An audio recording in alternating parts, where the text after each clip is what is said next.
আমাদের গোটা ইসলামটাই আত্মার চিকিৎসা। আত্মার চিকিৎসা যদি ঠিকভাবে করতে পারি, ইহকাল পরকাল উভয় কাল হয় শান্তিময়। পুরা ইসলাম আত্মার চিকিৎসা। এর মধ্যে মৌলিক চিকিৎসা চারটি, কারণ আত্মার মৌলিক রোগ চারটি।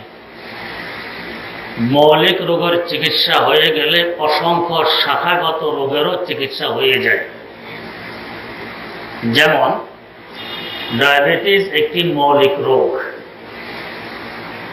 এই রোগ যদি কারো শুরু হয়, আস্তে আস্তে কিডনি নষ্ট হয়, চোখের জ্যোতি নষ্ট হয়, দাঁত নষ্ট হয়, দৈহিক শক্তি নষ্ট হয়, যৌন শক্তি নষ্ট হয়, আরো বহু প্রকারের রোগের সৃষ্টি হয়।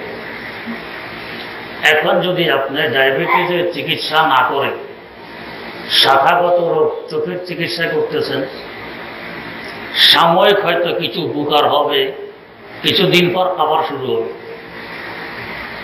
কারণ মৌলিক রোগ রয়ে গেছে, ওটা আবার চোখের জ্যোতি নষ্ট করবে। হ্যাঁ, যদি ডায়াবেটিসের চিকিৎসা ঠিকভাবে করতে পারে তো অটোমেটিক চোখের চিকিৎসা হয়ে যাবে, কিডনির চিকিৎসা হয়ে যাবে, যৌন শক্তির চিকিৎসা হয়ে যাবে, দৈহিক শক্তির চিকিৎসা হয়ে যাবে, দাঁতের চিকিৎসা হয়ে যাবে, এমনি হয়ে যাবে। দ্বীনের বেলায়ও তাই, ইসলামের বেলায়ও তাই। মৌলিক চারটে রোগের চিকিৎসা করতে পারলে শাখাগত অসংখ্য রোগের চিকিৎসা হয়ে যাবে। মৌলিক চারটে রোগ কি? আত্মার মৌলিক চারটে রোগের এক নম্বর রোগকে আরবিতে বলে কিবির কিংবা তাকাব্বুর, বাংলায় বলে অহংকার কিংবা অহমিকা। আমি বড়, আমি ভালো, আমার থেকে বড় কেহ নেই, আমার থেকে ভালো কেউ নেই, আমি সবচেয়ে ভালো, আমি বড়, আমার থেকে ভালো কেউ বুঝে না, আমি সবচেয়ে ভালো বুঝি। এই অহংকার একটি মৌলিক রোগ। কেন মৌলিক রোগ? অহংকারের কারণে হিংসা শুরু হয়। হিংসা একটি শাখাগত রোগ। আরেকজনকে লোকেরা ভালো বলে, ভালো তো আমি, ওকে কেন ভালো বলবে? হিংসা। অহংকারের কারণে গীবত শিকায়েত করে। মানুষ যাকে ভালো বলতেছে, আরে ও কি ভালো, ওর মধ্যে এই দোষ, এই দোষ, এই দোষ, গীবত শুরু করে দিয়ে শাখাগত রোগ। এইভাবে বহু রোগ সৃষ্টি হবে অহংকারের কারণে। অহংকার একটি মৌলিক রোগ। দুই নম্বর মৌলিক রোগ শোহরত। সবাই আমাকে চিনুক, আমি বেশি প্রসিদ্ধি লাভ করি, এত প্রসিদ্ধ আর কেউ যাতে না হয়, সবাই আমাকে চিনুক, এটি মৌলিক রোগ। এই রোগ যদি কারো আত্মার মধ্যে সৃষ্টি হয়, হিংসা শুরু হবে, অমুককে বেশি মানুষে চিনে, তার প্রসিদ্ধি বেশি হতে চলছে, এটা সহ্য হয় না, তাকে হিংসা আরম্ভ করে, গীবত শিকায়েত শুরু করে, আরো কত রকমের কত রোগ সৃষ্টি হবে এই শোহরত আর প্রসিদ্ধির কারণে। এটা মৌলিক রোগ। তিন নম্বর মৌলিক রোগ নেতৃত্বের চাহিদা। নেতৃত্ব দিবে একমাত্র আমি, আমার থেকে যোগ্যতা কেউ নেই, এটা মৌলিক রোগ। এর কারণে হিংসা শুরু হয়, অমুক কেন নেতা হয়ে গেল, গীবত শিকায়েত শুরু করে, ওর এই দোষ সেই দোষ, ও কি নেতা হওয়ার যোগ্য, মারামারি শুরু করে দুই গ্রুপে। কেন? নেতৃত্বের চাহিদার কারণে। এটা মৌলিক রোগ। চার নম্বর মৌলিক রোগ লোভ, লালসা, আরবিতে বলে হেস। এই লোভ লালসা সৃষ্টি হয়ে গেলে চুরি করে লোভে, ডাকাতি করে লোভে, সুদ খায় লোভে, ঘুষ খায় লোভে, ধোঁকা দেয় লোভে, মিথ্যা বলে লোভে, মালে ভেজাল করে লোভে, অনেক রোগের সৃষ্টি হবে। তাই লোভ একটি মৌলিক রোগ। তো এই রোগগুলো আমাদের মধ্যে সৃষ্টি হলো কেন? এর প্রতিকার কি? এই রোগগুলো সৃষ্টি হওয়ার কারণ আল্লাহ পাক মৌলিকভাবে 4টি বস্তু দিয়ে আমাদেরকে সৃষ্টি করেছেন। আগুন, বাতাস, পানি ও মাটি। এই 4 বস্তু আমাদের মধ্যে আছে। আমাদের মধ্যে আগুন আছে, এই জন্যই তো আমাদের থুতু গরম, নিঃশ্বাস গরম, প্রস্রাব গরম, পায়খানা গরম, রক্ত গরম। অনেক মানুষ একসাথ হলে এখানে গরম শুরু হয়, কেন? ভিতরে আগুন আছে। মাত্রা কমে গেলে ধনুষ্টঙ্কর সহকারে আরো বিভিন্ন রোগের সৃষ্টি হতে পারে, মৌলিক রোগ। আগুন থাকার কারণে আমাদের মধ্যে মৌলিক রোগ সৃষ্টি হয়ে গেছে, অহংকার, অহমিকা, বড়ত্ব। কেন? আগুনের স্বভাব হলো তাড়াল্লি, সে সবসময় উপরের দিকে যেতে চায়, নিচে যেতে রাজি হয় না। চারাক জ্বালাইলেন, মোম জ্বালাইলেন, রেশা থেকে যদি উপরের দিকে 2 ইঞ্চি ওঠে আগুনটা, চারাক কিংবা মোমকে যদি উপর করেন, আগুন যখন নিচের দিকে 2 ইঞ্চি থাকবে না, সে উল্টো উপরের দিকে উঠবে, নিচের দিকে যেতে রাজি হয় না, সবসময় উপরে যাবে। এর একটি কারণও আছে। আল্লাহ পাক আগুনের দেশ সৃষ্টি করেছেন উপরে, যাকে বলে কোরআয়ে নার। আগুনের দেশ উপরে। আগুনের দেশ উপরে থাকার কারণে আগুন নিজের স্বজাতির কাছে যেতে চায়, উপরের দিকে যেতে চায়। এটা দুনিয়ার নিয়ম, জাতি জাতির সাথে থাকতে চায়।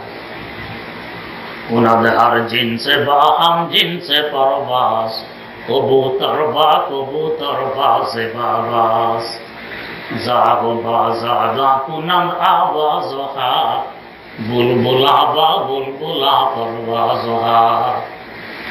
কাক কাকের সাথে ওড়ে, কবুতর কবুতরের সাথে ওড়ে। কবুতরের ঝাঁকের ভিতরে 2-4টি কাক দেখবেন না, কাকের ঝাঁকে 2-4টি কবুতর দেখবেন না, জাতি জাতির সাথে। তো যেহেতু আগুনের মূল জাতি উপরেতে, আগুন চায় উপরে যেতে, জাতির সাথে মিলবে। শলাকায় চুম্বকের মধ্যখানে রশি দিয়ে বেঁধে উপরের দিকে ঝুলে মাথা উত্তর দিকে করে। কেন? চুম্বকের মূল পাহাড় উত্তর মেরু থেকে। তাই যেখানে আপনি চুম্বকে রাখুন না কেন, ঝুলাইলে সে উত্তর দিকে, সজাতি উত্তর দিকে, সেদিকে চেহারা করে রাখে। তো যেহেতু আগুনের দেশ উপরে, তা আগুনও চায় উপরে উঠতে। এই স্বভাবওয়ালা আগুন আমাদের ভিতরে থাকার কারণে আমরা চাই উপরে থাকতে। আমার উপরে যাতে কেউ উঠতে না পারে, আমি সকলের উপরে থাকবো, এই চাহিদা আমাদের মধ্যে। মৌলিক রোগ। মৌলিক রোগের চিকিৎসা হবে মৌলিক বিধানের মাধ্যমে। চিকিৎসা সাধারণত হয় উল্টা বস্তু দিয়ে, একে বলা হয় এলাজ বিজ্জেদ। উল্টা বস্তু দিয়ে চিকিৎসা হয়। যেমন হাদিস শরীফে আছে, আবরিদুল হুম্মা বিল মাইল বারিদ। কারো যদি জ্বর ওঠে, ঠান্ডা পানি দিয়ে জ্বরকে ঠান্ডা করো।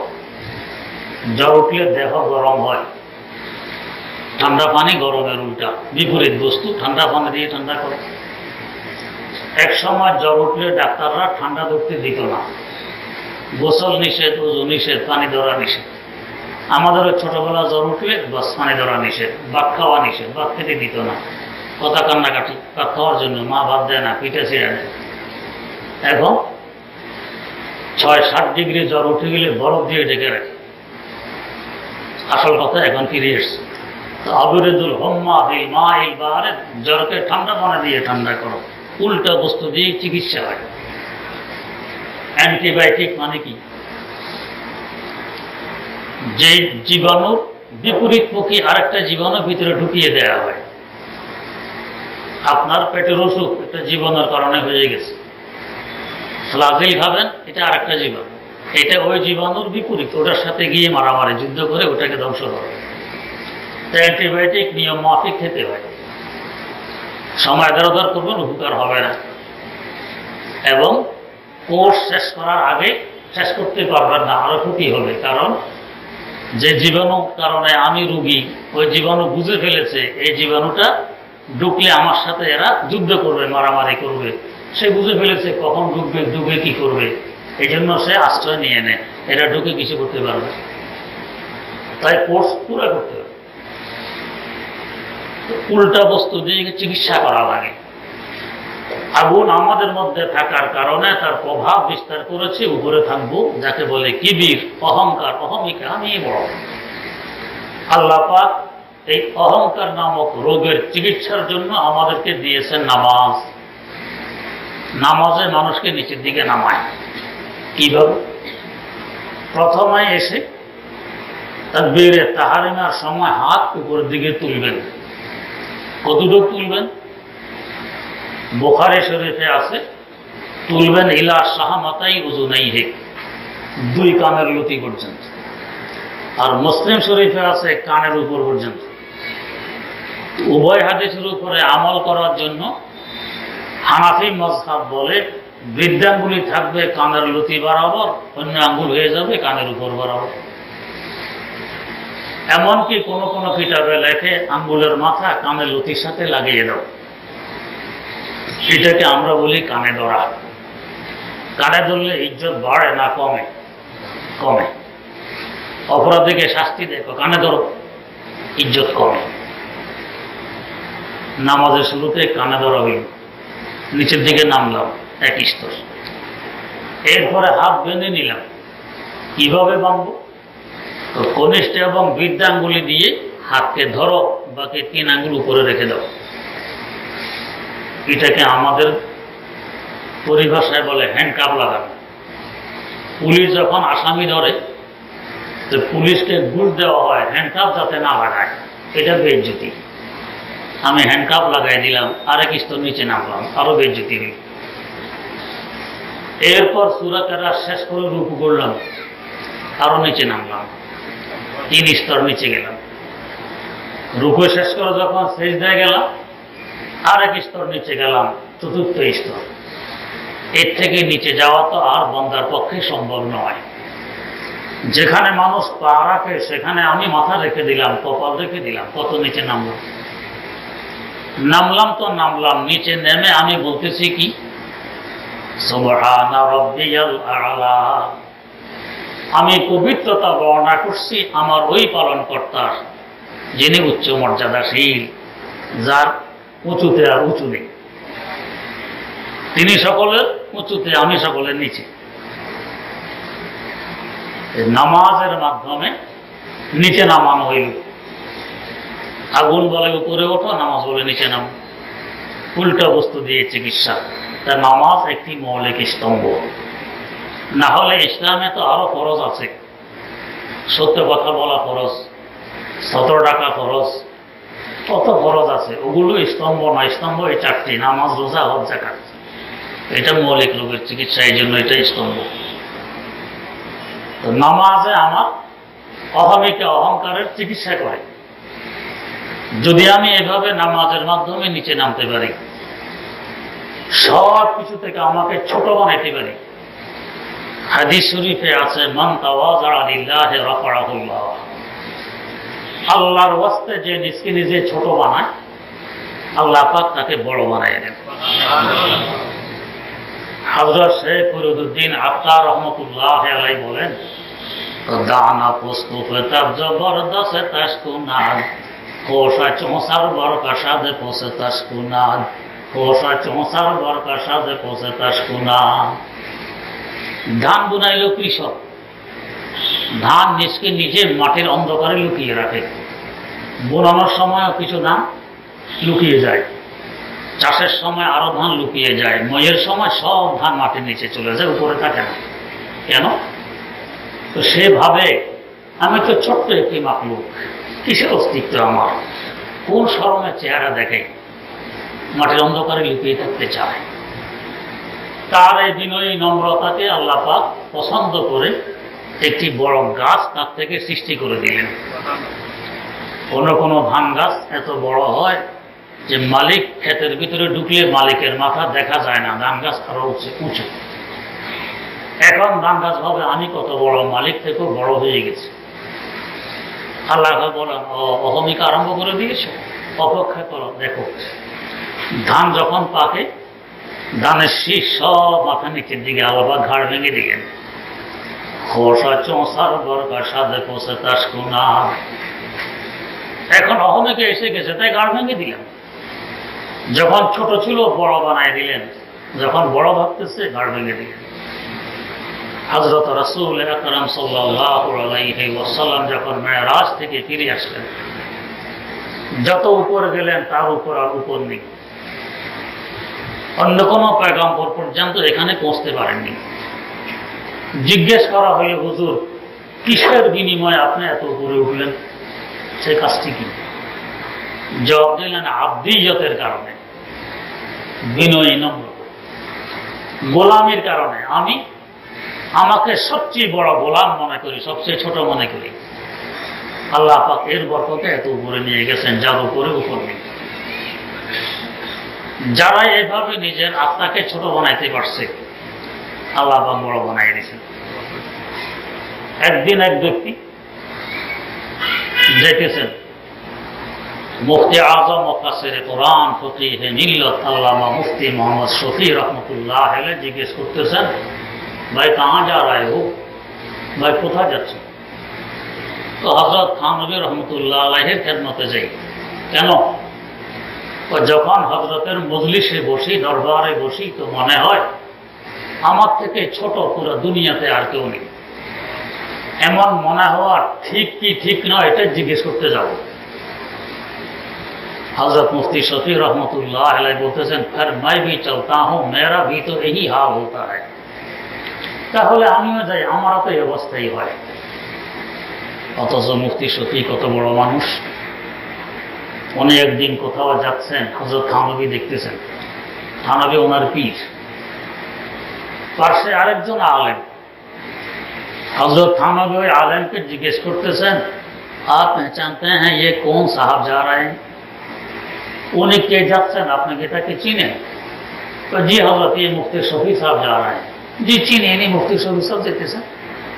नहीं भाई, ये तो उन हस्तियों में से हैं जिनके सर के बाल से लेकर पैर के नाखून तक पूरा के पूरा इल्म है।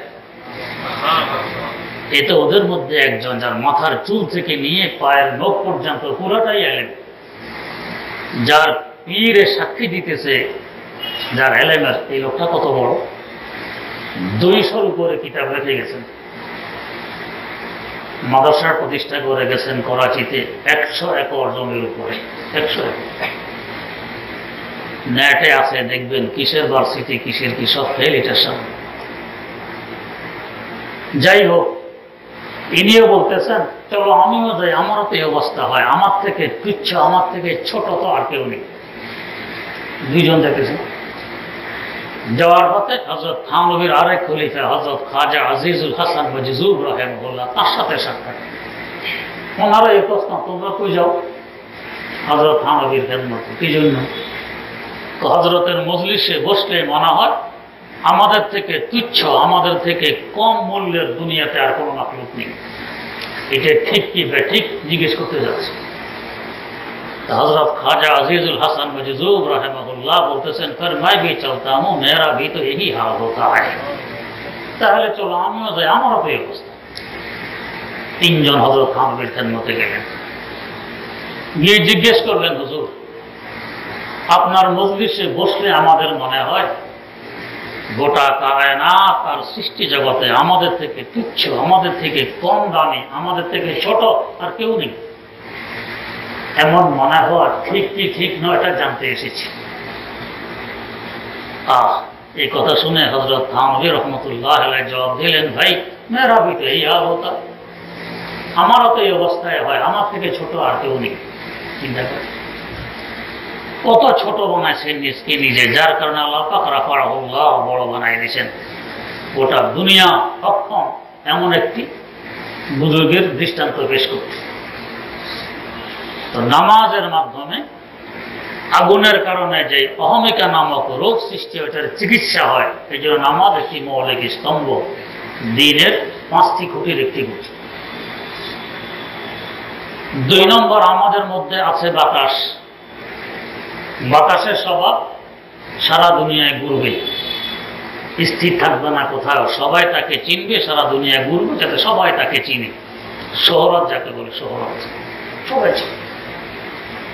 এই বাতাস আমাদের মধ্যে থাকার কারণে তার স্বভাব আমাদের মধ্যে বিস্তার লাভ করেছে, আমাকেও সারা দুনিয়ার মানুষ চিনুক, এটি মৌলিক রোগ। এর কারণে হিংসা, অমুককে কেন চিনে, অমুক কেন প্রসিদ্ধ হতে চলছে, প্রসিদ্ধ আমিও। এই প্রসিদ্ধ হতে হলে ইমতিয়াজি শান লাগে, ব্যতিক্রম ধর্মী অবস্থা। যেমন আমরা সবাই পাঞ্জাবি টুপি পরে আছি, একজন এখানে আসলো টুপি 2 হাত লম্বা, গায়ের মধ্যে পোশাক একবারে জরি মরি দিয়ে ঝলমল ঝলমল করতেছে, সবাই তাকাবে এই লোকটিকে। ব্যতিক্রম ধর্মী অবস্থার কারণে সবাই এখন তার চিনার চেষ্টা করতেছে সে কি। এর কারণেই শহরত হয়, বেশি পরিচিতি লাভ করে। এটার কারণে যেহেতু অনেক রোগের সৃষ্টি হয়, হিংসা, গীবত, শিকায়েত, কত কিছু। এর চিকিৎসার জন্য আল্লাহ পাক দিয়েছেন হজ। কারণ হজে ইমতিয়াজি কোনো শান নেই, ব্যতিক্রম ধর্মী কোনো অবস্থা নেই, সকলের অবস্থা এক। 2খানা সাদা কাপড় পরিহিত, রাজা বাদশার যে পোশাক, ফকির মিসকিনেরও সেই পোশাক, মালিকের যে পোশাক, গোলামেরও সেই পোশাক, কোনো ভেদাভেদ নেই। তেমনি ভাবে সকলের কথাও এক। রাজা বাদশার যে কথা, ফকির মিসকিনের সেই কথা। কি কথা? লাব্বাইক আল্লাহুম্মা লাব্বাইক, লাব্বাইক লা শারীকা লাক লাব্বাইক, ইন্নাল হামদা ওয়ান নি'মাতা লাকা ওয়াল মুলক লা শারীকা লাক। এই নয় যে আমি তো বাদশা, এটা আমি কেন বলবো, আমি আরেকটা বলবো, এই ফকির মিসকিনেরা এটা বলবো না, সকলের এক বল, কাজ এক। তওয়াফ সবাই করতে হবে, সাড়ি সবার করতে হবে, মিনায় সবাইকে যেতে হবে, মুজদালিফা যেতে হবে, আরাফা যেতে হবে, কঙ্কর মারতে হবে, কাজ হয়। এখানের অবস্থা एक ही सफ में खड़े हो गए महमूद इयास, एक ही सफ में खड़े हो गए महमूद इयास, न कोई बंदा रहा और न कोई बंदा नवाज, न कोई बंदा रहा और न कोई बंदा नवाज। এখানে কে মালিক, কে মামলুক, কে রাজা, কে প্রজা, কোনো ভেদাভেদ নেই, সব এক। এই শহরতের চিকিৎসা হজের মাধ্যমে হয়। হজ একটি মৌলিক স্তম্ভ। এই চিকিৎসা হয়ে গেলে অটোমেটিক হাজারো রোগের চিকিৎসা হবে, যেগুলো শাখাগত রোগ। কিন্তু একটি তলোয়ার বা ছুরি দিয়ে আম পেটে খেতে পারেন, বড় উপকারে আসবে। আবার ছুরি কারো পেটের ভিতরে ঢুকিয়ে দিলে তার জীবন নাশ হয়ে যাবে। এটা ভালো কাজেও ব্যবহার করতে পারেন, মন্দ কাজেও ব্যবহার করতে পারেন। আল্লাহ মাফ করুক। এখন আমরা হজে যাই, যাওয়ার আগে পত্রিকায় ছবি টবি সহকারে অমুক তারিখে আমি হজে যাচ্ছি, সবার কাছে দোয়া প্রার্থী। আসার সময় আবার এয়ারপোর্টে গুরু ফটো, আর ওইখানেও তো অফের সময় এক ফটো, দোয়ার সময় আরেক ফটো, জায়গা যায় শুধু ফটো আর দিতেছে নেট, আমি হজ করতেছি। যে শহরতার প্রসিদ্ধির ঔষধ হিসাবে আল্লাহ পাক হজ দিয়েছেন, এটাকে এখন ব্যবহার করতেছি ওই শহরতার প্রসিদ্ধির জন্য। উল্টো হয়ে আহা, কি হবে এই হজ। আফসোসের সাথে এই ব্যাপারে আমার নিজের 2টি শের আছে। কাবা ভি গিয়া যাহা কি খাহেশ না গই, काबा भी गया जहाँ की ख्वाहिश न गई, ज़मज़म भी पिया गर्मी आतिश न गई, ज़मज़म भी पिया गर्मी आतिश न गई। काबा भी गया बुत की मोहब्बत न गई, ज़मज़म भी पिया की गुरु नबूवत न गई, ज़मज़म भी पिया की गुरु नबूवत न गई। काबा पर्यন্ত পৌঁছলাম, যা কি খাহেশ না গই। এখনো আমার চাহিদা, ইজ্জত আমারই হোক, সবাই আমাকে চিনুক, আমাকে জানুক, আমি প্রসিদ্ধ হই, আমি সকলের বড় হই। জমজম ভি পিয়া গরমি আতিশ না গই। জমজমের মতো জগতের শ্রেষ্ঠতম পানীয় বস্তু, এমনকি ইমামুল আসর হযরত শাহ আনোয়ার কাশ্মীরি রাহিমাহুল্লাহু তাআলা বলেন, হাউজে কাউসারের শরবত থেকেও জমজমের পানির ফজিলত বেশি। দলিল কি? রাসূল আকরাম সাল্লাল্লাহু আলাইহি ওয়াসাল্লামকে যখন মেরাজে নিয়ে যাওয়া হয়, ওনাকে হযরত উম্মে হানি ঘর থেকে বের করে হাতিমে কারবায় নিয়ে ওপেন হার্ট সার্জারি হল। ওনার কলবকে ধোয়া হলো জমজমের পানি দিয়ে। যদি কাউসারের পানি এর থেকে ফজিলতপূর্ণ হইতো, ওই পানি নিয়ে এসে ওইটা দিয়ে ধোয়া হইত। ওটা দিয়ে না দিয়ে জমজমের পানি দিয়ে ধোয়ার কারণে বোঝা গেছে এটার মূল্য বেশি। এই পানি পর্যন্ত পান করলাম, কিন্তু জমজম পিয়া গরমি আতিশ না গই, এখনো আমার ভিতরে আগুন, গোসা, কি রাগ, আরে বাপরে কি গরম, ঠান্ডা করতে পারলাম। কাবাবে গিয়া হতে কি মহব্বত না গই, কাবে গেলাম কাফনে কাপড় পরিহিত অবস্থায়, এরপরও দুনিয়ার মহব্বত, দুনিয়ার মোহ, দুনিয়ার ভালোবাসা বিদায় দিতে পারলাম না। জমজম পিয়া কি নকুয়াত না গই, জমজম পান করলাম, কিন্তু আমার অহমিকা, আমার কিবির, আমার অহংকার, আমার বড়ত্ব, এটাকে বিসর্জন দিতে পারলাম না। উল্টা কাজে ব্যবহার করছে। যদি সোজা কাজে ব্যবহার করতে পারত, এটা আমার চিকিৎসা হয়ে যেত, আমার শহরতের। এটা একটি মৌলিক রোগ। 3 নম্বর, আমার মধ্যে আছে পানি। পানির স্বভাব কি? हर कुजा पुस्ते आबा जा रवाद, हर कुजा दर्दे दवा जा रवाद।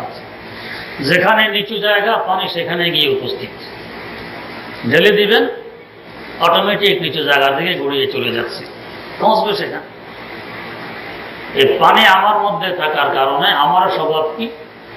পানির স্বভাব, সব জায়গায় আমি নাক গলাবো, নেতৃত্ব আমি দিব। পরামর্শ চাওয়া হয়নি, তারপরও পরামর্শ আমি দিব। আমাদের এলাকায় এক লোক ছিল, কোনো বাড়ি থেকে নারকেল গাছটাতে এখানে রোপণ করা ঠিক হয়নি, ওইখানে রোপণ করলে ঠিক আছে, পরামর্শ চাওয়া হয়নি, সেই পরামর্শ দেয়। আমার বাড়ির অবস্থা আমি জানি, এই পরামর্শ দিতেছে যে এখানে না রুইলে ওইখানে রোপণ করলে ভালো হয়।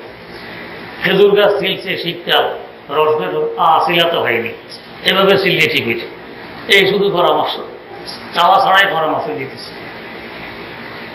সব জায়গায় আমি নাক গলাবো, নেতৃত্ব আমি দিব, নেতৃত্বের খায়েশ আমি দিব। আল্লাহ রাব্বুল আলামিন এই খায়েশের চাহিদার ওষুধ হিসাবে আমাকে দিয়েছেন রোজা। রোজা খায়েশকে দমন করে, চাহিদা দমন করে। দুপুর খুব রৌদ্র, ঘামিয়ে গেছি, চাহিদা পানি পান করি, শরবত পান করি, ফ্রিজে ঠান্ডা পানি আছে, ঠান্ডা শরবত আছে, কিন্তু রোজা বলে না, এই চাহিদা এখন পূরণ করা যাবে না। বিকেলবেলা চাহিদা এখন ভাত খাইছে, খুব ক্ষুধা, রোজা বলে না এখন খাওয়া যাবে না। চাহিদার কলা কমা, খাহেশকে মুলুক পাঠন, এই চাহিদার ঔষধ, এটা হলো রোজা। তাই রোজা একটি মৌলিক স্তম্ভ, যেহেতু এর মাধ্যমে মৌলিক রোগের চিকিৎসা হয়।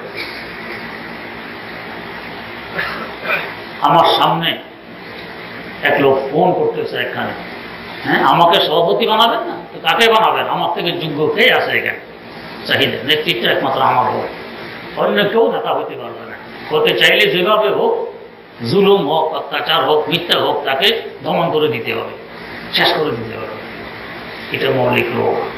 এই রোগের কারণে হিংসা, এই রোগের কারণে গীবত, শিকায়েত, মারামারি, কাটাকাটি, কত রোগ সৃষ্টি হয়। এটার জন্য আল্লাহ রোজা দিয়েছেন। রোজা যদি ঠিকভাবে রাখি তাহলে আমার চাহিদার চিকিৎসা হয়ে যাবে। 4 নম্বর, আমার মধ্যে আছে মাটি। মাটির স্বভাব কি? হেরস, লালচ, লোভ।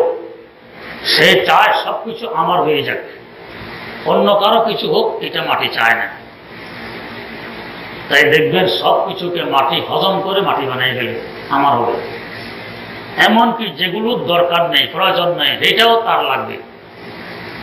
পায়খানা, প্রস্রাব, ময়লা, এটা দিলে মাটি আরো নষ্ট হয়, দুর্গন্ধ হবে, কিন্তু পায়খানাকে হজম করে মাটি মাটি বানাবে। এই জগতের যত পায়খানা, প্রস্রাব, ময়লা আছে সব কে হজম করে? মাটি। আল্লামা রুমি বলেন শামসে চোমেরদা জমিরা গারমাকার জমি জুমলা সাহারা বকর জমি জুমলা সাহারা বকর। খানা খাওয়ার পরে পেটের ঠান্ডা কিছু দিতে নেই, দিলে সহজে হজম হবে না। গরম দিলে তাড়াতাড়ি হজম হবে। গরমে নরম করে, ঠান্ডায় শক্ত করে। গরমকালে নারিকেলের তেল, গোশতের চর্বি এগুলো গলে যায়, আর শীতকালে জমে থাকে, শক্ত হয়ে যায়। আপনি খানা খাইলেন, এখন ঠান্ডা কিছু দিলে এটা শক্ত হবে, হজম হতে দেরি হবে। এখন গরমের দরকার, ঠান্ডা এখন দেওয়া যাবে না। সূর্য যখন জমিনকে গরম করে তাই হজম শুরু হয়, হজম শক্তি বেড়ে যায়, তাড়াতাড়ি হজম করে দেয়। দরকার হোক কিংবা না হোক ওইটা তার দেখার বিষয় নয়, আমার হইতে হবে। এই মাটি আমাদের ভিতরে থাকার কারণে মাটির স্বভাব, মাটির বৈশিষ্ট্য আমাদের মধ্যে আসর বিস্তার করেছে, প্রভাব বিস্তার করেছে। আমাদেরও এখন লোভ, সবকিছু আমার হোক। এক দুনিয়া যদি আমার হয়ে যায় তো আরেক দুনিয়া লাগবে। আমাদের এই ক্ষুদ্র জীবনে কত দেখা, ছেলে নেই, মেয়ে নেই, আমাদের আশপাশও আছে। ছেলে নেই, মেয়ে নেই, আমার সম্পদ ভোগ করার মতো কেউ নেই, কিন্তু এরপরও সম্পদ আরো লাগবে। কয়েকটি বাড়ি বানাই ফেলছি, আরো লাগবে। জবরদস্তি জমিন দখল, জবরদস্তি জুলুম অত্যাচার, তারপরও আরো লাগবে। চাহিদার শেষ নেই। চাঁদাবাজি, মস্তানি সব করতেছে, অথচ আমার কেউ নেই। কেন? ওই যে মাটি আছে তাই লোভ ভিতরে। দরকার নেই, তারপরও লাগবে। এক ছাত্র পড়তে যেতেছে, রোড কার্পেটিং হচ্ছে, ফিজ কতগুলো পড়ে রয়েছে এক পাশে। এই ছাত্র পড়ছে কি, ওটার এক দলা তুলে নিজের পকেটে নিছে ফিজ। সারাদিন পড়ছে, বিকেলে গেছে বাড়িতে। এখন ফিজ বের করে সবাইকে দেখাবে আমি নিয়ে আসছি, এটা আর পকেট থেকে বের হয় না। এই গলা অবস্থায় ফিজ পকেটে নিলে এটা কি বের হয়? সব বোনার সাবান শ্যাম্পু যতই চেষ্টা করেন এটা তো বের হয় না, কামড় দিয়ে ধরে আছে। এখন কি করা, জামা তো নষ্ট। বাধ্য হয়ে তার বোন জামা কেটে এটা ফেলে দিছে। এখন তো জামা ছিদ্র, তারই লাগাইলে আরো সরব। আর একটু বড় করে এখানে জ্যাব লাগাই দিছে, বুক পকেট। এখন বাইরে থেকে তাকাইলে দেখা যায় যে আসলে ভিতরে কি তালি। কারণটাই ওই ফিস, এই ফিসটা দিয়ে সে করবে, এটা কি কোনো কাজ তো নেই। কিন্তু ওই যে মাটি আছে আমাদের ভিতরে, তার লোভ আমাদের ভিতরে আছে। দরকার থাকুক আর না থাকুক নিতে হবে এটাকে, বিনা দরকারও নিয়ে আছে। কত কিছু নষ্ট হয়, তারপরও আরো নেবে, আরো লাগবে। হাল মিন মাজিদ, এটা আমাদের স্বভাব, মাটির কারণ। দরকারে বিনা দরকারে লাগবে আমার লোক। এর চিকিৎসার জন্য আল্লাহ পাক দিয়েছেন যাকাত। এটা মৌলিক চিকিৎসা, উল্টা বস্তু দিয়ে চিকিৎসা করতে হয়। তো মাটির কারণে আমাদের লোভ আর চাহিদা কি, সম্পদ আমার দিকে আসুক। যাকাত বলে না, গরিবের দিকে যাক, তোমার থেকে কিছু সম্পদ বের করে দাও। যাকাতের শাখা হিসাবে সাদাকাতুল ফিতর, কোরবানি, অন্যান্য দান দক্ষিণা বের করো। বের করলে মাটি থাকার কারণে আমাদেরকে মাটি বলবে তোমার সম্পদ তো কমে যাচ্ছে। আমার আল্লাহ বলেন কি, ইয়ামহাকুল্লাহু রিবা ওয়া ইউরবি সাদাকাত। সুদের সম্পদ ধ্বংস করে, সাদাকা খায়রাতে সম্পদ বাড়ায়। পরীক্ষা করে দেখুন, যত সাদাকা খায়রাত করবেন সম্পদ বাড়বে। এটা সাদাকার বৈশিষ্ট্য, তার আসল সম্পদ বাড়বে। তো মাটি থাকার কারণে না দান করা যাবে না, যাকাত দেয় না, দান করে না। আহা, আমার দেখা আছে প্রাইমারি স্কুলের হেডমাস্টার, বিয়ে শাদী করে নাই, স্ত্রীও নেই, ছেলেও নেই, মেয়েও নেই। বিয়ে না করলে ছেলে মেয়ে আসবে করতে কিছু নেই। বেতনও তো প্রাইমারি হেডমাস্টারে কম নয়, 30,000 মনে হয় উপরে, এত বেতন। ভাত খাইতে বসে, ভাতে পানি ঢেলে দেয়, এর উপরে একটা কাঁচা মরিচ হাতে, এটাও খাবে না, একটু ভেঙে সঙ্গে সঙ্গে লোকমা একটা দিয়ে গিয়ে চিন্তা করেন, মরিচটাও খেলে তো কমে যাবে, এটা দিয়ে আরো কয়েক বেলা খাওয়া যাবে, এটা গ্রান সঙ্গে সঙ্গে। তো সঙ্গে এরপর লোকমা দেয়। এই করতে করতে রিটায়ার্ড করছে। রিটায়ার্ডের পরে অনেক টাকা একসাথে পেয়ে গেছে। এই টাকার কাটি নিজে নিয়ে নিয়ে ঘুরে, কোথাও রাখবে না, কে নিয়ে আবার নিয়ে যায়। শোয়ার সময় বালিশের নিচে দিয়ে তুইলা শোয়। একদিন শুয়েছে, আর এক ভাই এটা ঘুমের ঘরে খুব আসতে টেনে টাকা সব নিয়ে গেছে। ঘুম থেকে উঠে দেখে টাকা নেই, পাগল হয়ে গেল টাকার সঙ্গে। এ পাগল অবস্থায় ঘুরতে ঘুরতে মারা গেছে। সারা জীবন কাটাইল মরির সঙ্গে সঙ্গে পান্থা ভাত খেয়ে, এই টাকাও নিজের কাছে রাখতে পারলো না। এভাবে শেষমেশ কবরে গেল, কি লাভ হইল? এটা মাটি যে আছে আমার ভিতরে, তার স্বভাব লোক সব আমার। হযরত শেখ সাদি রহমতুল্লাহ আলাইহি তাই বলেছেন, দো দরবেশ দরগলি মে বকসফাম ও দো বাদশা দরগলি মে নাগুঞ্জান। দুই দরবেশ যে যাকাতের মাধ্যমে, সাদাকা খায়রাতের মাধ্যমে নিজের আত্মাকে বিশুদ্ধ করতে পেরেছে, ওই দুই দরবেশ এক কম্বলের ভিতরে ঘুমাইতে পারে, মারামারি নেই, কাটাকাটি নেই। আর দুই বাদশা এক বিশ্ব দিলে তো আরেক বিশ্ব লাগবে, আরেক বাদশার সাথে যুদ্ধ, মারামারি, কাটাকাটি, এটাই আমার হবে না, আরো লাগবে। ও দো বাদশা দরগলি মে নাগুঞ্জান। কেন? আত্মাকে বিশুদ্ধ করতে পারেনি, এই জন্য লোভ আরো বাড়ে। পয়সা যত বাড়ে লোভ আরো বাড়ে, পয়সা যত বাড়ে লোভ আরো বাড়ে। আর আত্মাকে বিশুদ্ধ করতে পারলে তার লোভ কমে যায়, আল্লাহ পাক অটোমেটিক পয়সা দিয়ে দেন দান করার। এই যে আমাদের এখানে আসতেন আমার একজন উস্তাদ, অন্ধ হুজুর, অনেকেই চিনেন, গত রমজানে ইন্তেকাল করেছেন, এখানে ইন্তেকাল করেছেন। এই হুজুরের নিজস্ব কোনো সম্পদ নেই, চাইতেন এখানে সময় কাটাইতেন বেশি। আমি হুজুরের ছাত্র, খুব মহব্বত করতেন, চাইতেন এখানে। আল্লাহ পাকের মেহেরবানি ইন্তেকাল এখানেই করছেন।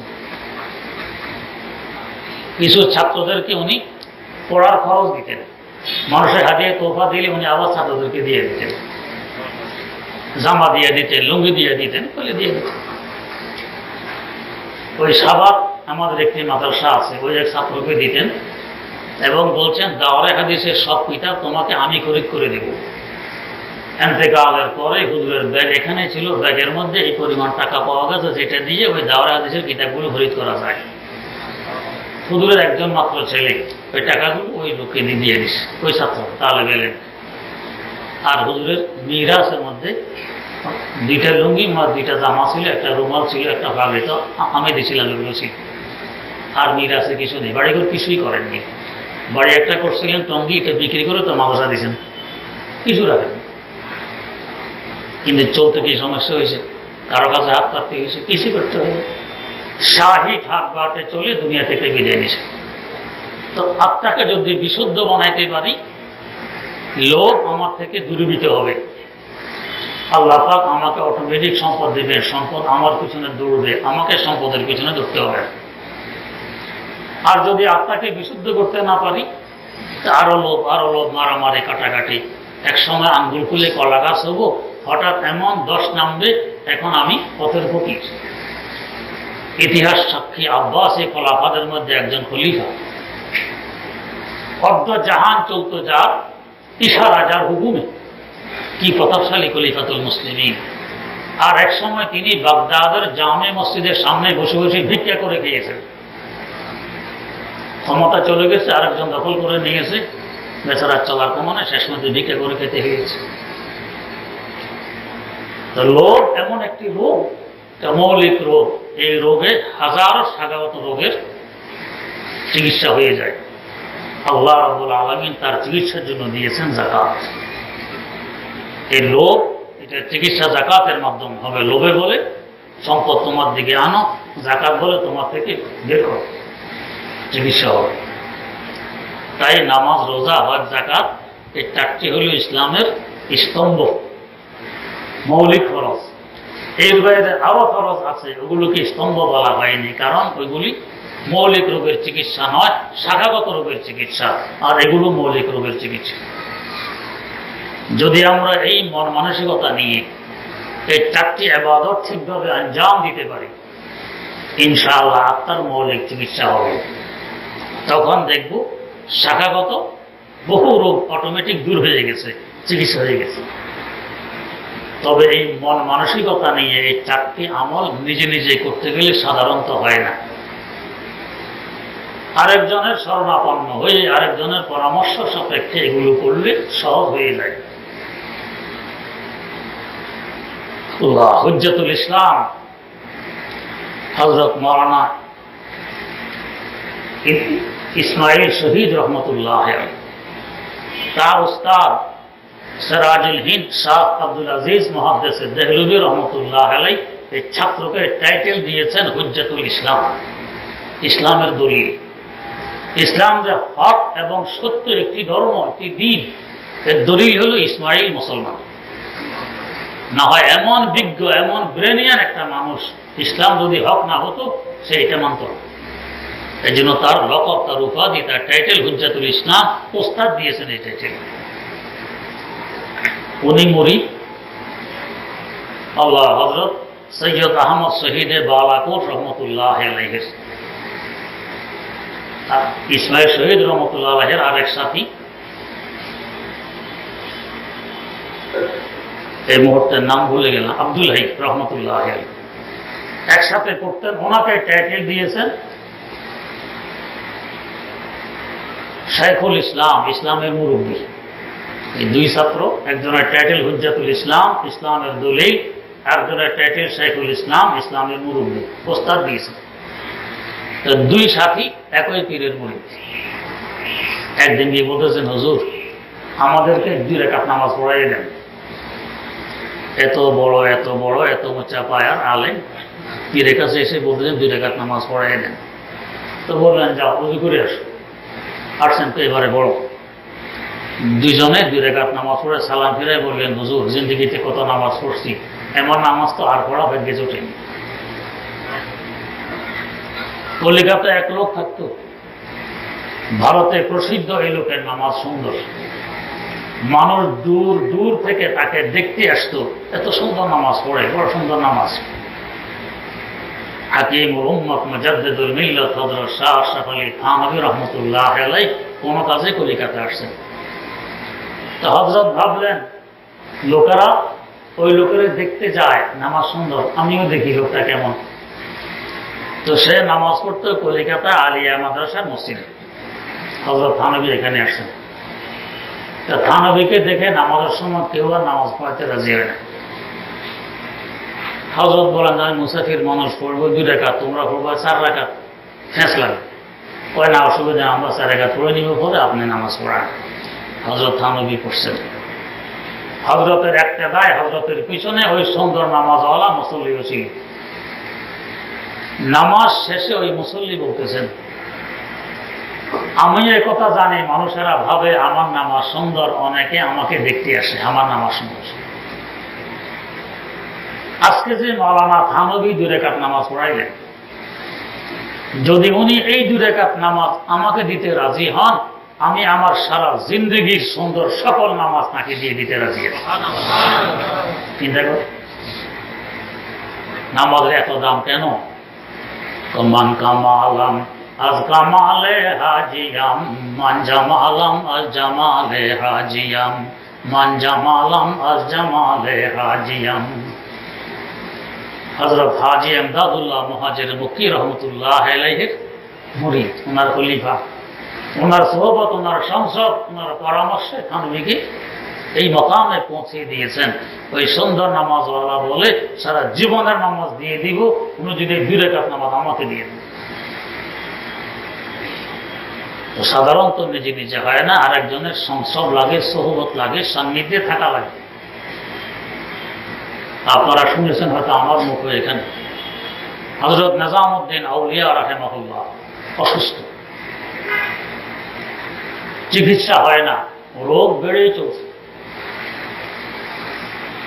হযরতের সাথী সঙ্গীরা বলল যে, হুজুর অমুকখানে একজন সন্ন্যাসী আছে, হিন্দু সন্ন্যাসী, ও তাওয়াজ্জু দিলে রোগ ভালো হয়, ঔষধ সেবা লাগবে না, তাবিজ তোমার লাগবে না, ঝাড়ফুঁকও লাগবে না, তাওয়াজ্জু দিলে রোগ ভালো হবে, না যায় তো কিছু নেই, আপনাকে তার কাছে নিয়ে যাই। হযরত রাজি হইলেন না, না মারা গেলে মারা যাবো, ওর কাছে যাবো। কিন্তু রোগ বাড়তে বাড়তে এক পর্যায়ে হযরত বেহুশ হয়ে গেছেন। সাথী সঙ্গীরা, এখন তো বেহুশ, এখন নিয়ে যাই। আর না যায় নয়, অমুসলিম ডাক্তার থেকে চিকিৎসা নেওয়া বৈধ, না যায় না, হযরত নিয়ে গেছে সন্ন্যাসীর কাছে। সন্ন্যাসী পাশে বসে তাওয়াজ্জু দিতেছে। তাওয়াজ্জু দিতে দিতে এক পর্যায়ে হযরত সুস্থ হয়ে উঠে বসে গেলেন। আশ্চর্য ব্যাপার, হিন্দু সন্ন্যাসী তাও যদি রোগ ভালো করে গেল।